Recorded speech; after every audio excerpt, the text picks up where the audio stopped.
was nominated. 2008, one of the creatives to watch. I'll watch many move ahead. Anyway, so I'm going to take a seat because this is supposed to be about Indigenous storytelling, and I'm told it's supposed to relate to the advertising and media community. And thank you so much for everyone getting on their phones while I'm talking. Greatly appreciate it. Indigenous people come from a completely different background. Back in the day, 50, 60 years ago, when a baby was born, a young baby would be a beetle or a wasp or a bee would be held next to the baby's ear. And if the baby turned, they knew the baby could hear. So the first real notification and the first real introduction into the world is nature. And that's what we carry through our Indigenous storytelling.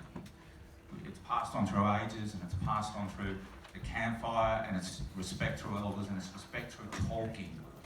And I have a saying, the silence between the words.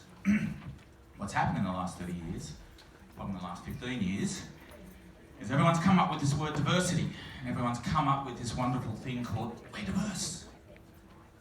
We care. And what they do is they go out and they get an Indigenous fella or girl, and they bring them into a company. And they say, there's a computer, there's an email, good luck. We're diverse.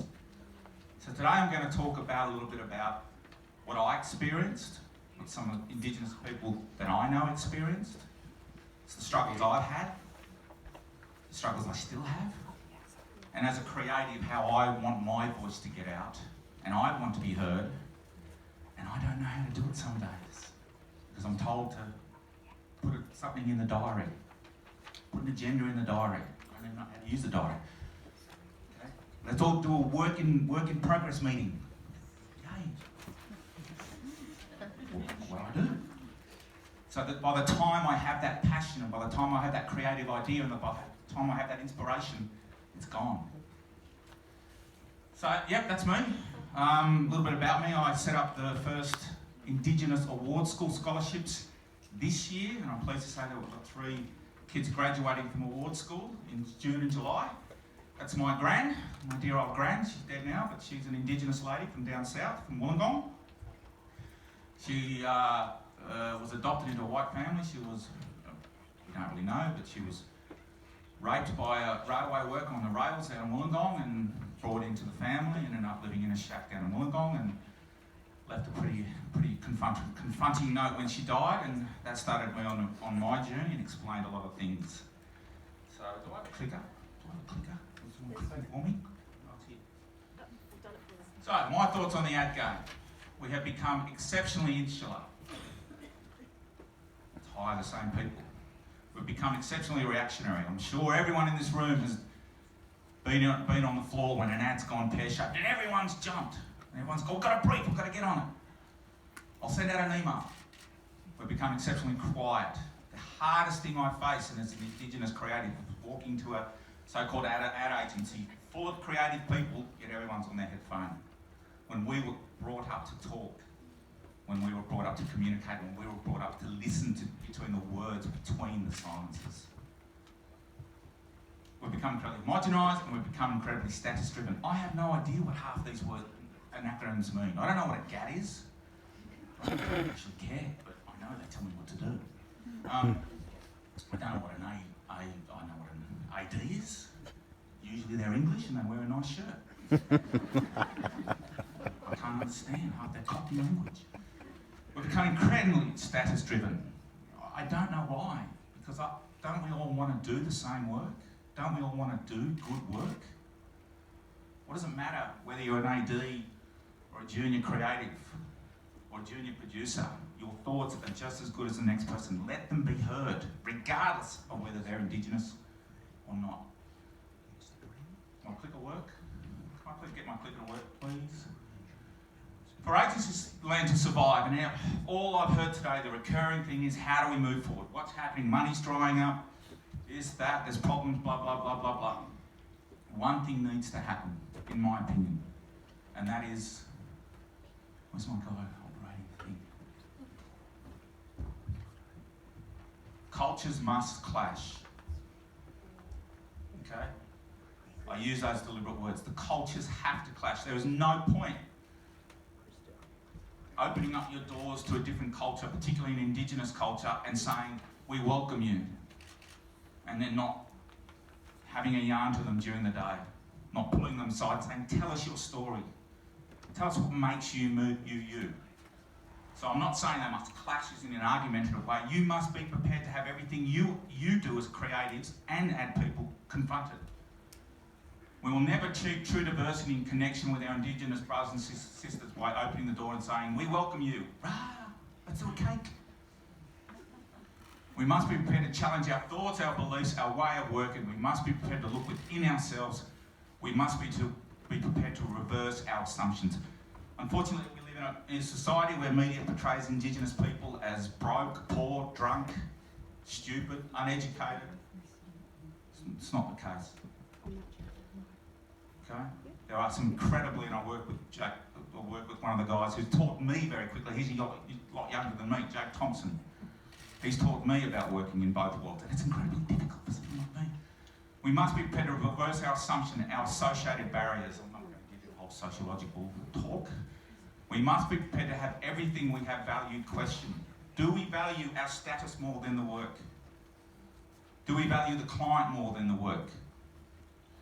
Do we value working as a team and pulling people aside and saying, I want to know who you are better than winning a D&D pencil? I don't know. You guys, I know what I do. To break, okay, a little bit of history about pure diversity. To break the submarine wolf packs, the British government recruited a diverse team of scientists, chess players, crossword addicts, mathematicians, and they'd break the Enigma code to defeat the Nazis in the U-boats. People from all walks of life, some people that are highly educated, people that weren't educated. And they did. And the chess players would teach the mathematicians would teach the strategists, the crossword addicts, etc., etc. They all shared. They clashed, but then they all got on. And this is what crux of what I'm talking about today is you must be prepared to clash. You must be prepared to have everything who you are and what you have worked to become in the ad game and media game questioned. Because I'll tell you, I deal with it every single day. By its very nature, the advertising media industries are not diverse. These are straight out of the PricewaterhouseCoopers media report from 2018. The average person that works in Adelaide is 27, lives in Bondi, and is white and rides a scooter. Really? The average person that works in Adelaide and Melbourne is 27, lives in St Kilda, is white, same thing. Creative geniuses. There is no way an Indigenous person, no way, no matter what school they've been in, no matter if they've come up through private school, will ever be able to come into this organisation and automatically bond. Okay? These two worlds must be forced to work together. And I know a few people in this audience, I know there's some very senior leaders in this audience, and the role of you senior leaders is to make them get on. Okay? There's so many Indigenous schools out there, there's so many business units, there's so many Indigenous university units, there's so many Indigenous kids dying to go into the advertising industry and tell stories. Yet they don't ride a scooter. Right? They don't live with mum and dad. I'm going to tell you a quick story. I'm not going to mention the agency name, even though I really want to. I got a call from an agency about 6 months ago, and they said, "Would love to do an internship, take some Indigenous kids on an internship." I said, "Great, oh, good, great. How much are you paying?" "Nothing, it's an internship." Okay, and is there a job at the end? No. Have you done a reconciliation action plan? No. Okay, and do you feed them? No. Needless to say, the agency didn't refer any Indigenous kids. They must clash. Well, it's just not going to work. Okay, for all the tea in China, it's not going to work. That said, it's not lost on me that it's a lot easier than done. Okay? We hang out with people that are like us. We hang out with people that we feel comfortable with. We hang out with people that makes life a lot easier. And I'm sure we can all name all the pubs where all the ad agency people drink at on a Friday night. Been there myself. Hiring people that we do not understand leads to trouble, leads to confrontation, leads to confusion, and sometimes leads to arguments. But these arguments are good. That's what I'm trying to say. Simply bringing people together from different values is not the same as hiring someone who has a completely different way of life. And a completely different way of life will often lead to a completely different idea. And a different idea will lead to a better product. A lot of Indigenous people come from backgrounds that are afflicted with suicide, alcoholism, depression, hopelessness. I'm not saying that they are, I'm saying that they've come or they know people that know these people. But hang on a second, isn't that what makes a good artist or a good storyteller?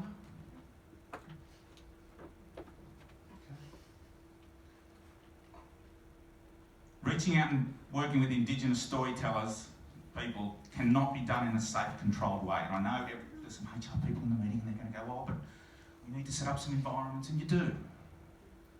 But it cannot be baby steps. It has to be done in a way that has meaning and demonstrates that you truly want both cultures to clash into each other. I worked at a company 5 or 6 years ago, very famous ad agency. Very famous ad agency. While I was there, my grandfather died, and I was quite upset by it. I got an email from the boss, sorry to hear about your grandfather. I walked into his room and said, can we talk about it? And he said, sorry, I'm very busy. Okay. To me, as an Indigenous person, talking about it and talking about what that means and how that affects my family is the most important thing.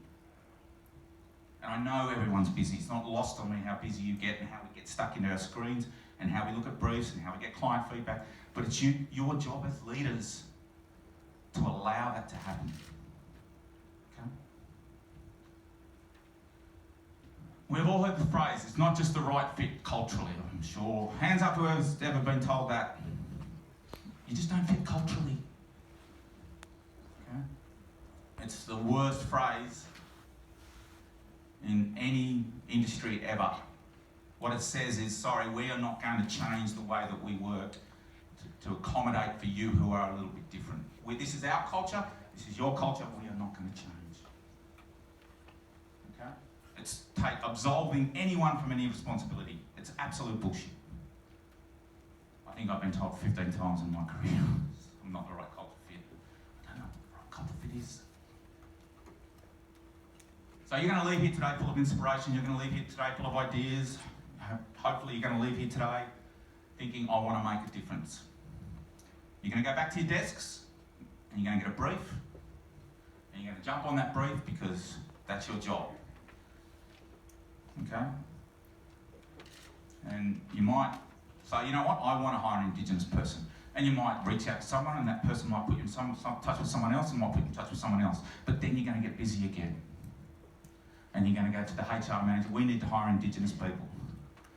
And the HR manager is going to go, okay, well, I'll put a comment on LinkedIn.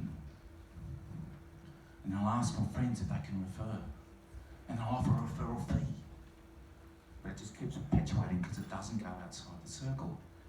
I challenge all of you to connect with the Indigenous communities. I challenge all of you to actually reach out to the business units, the universities. They're a Google search away. They will love it. Or contact me and I'll help you through the process. Do not let your busyness not allow cultures to clash.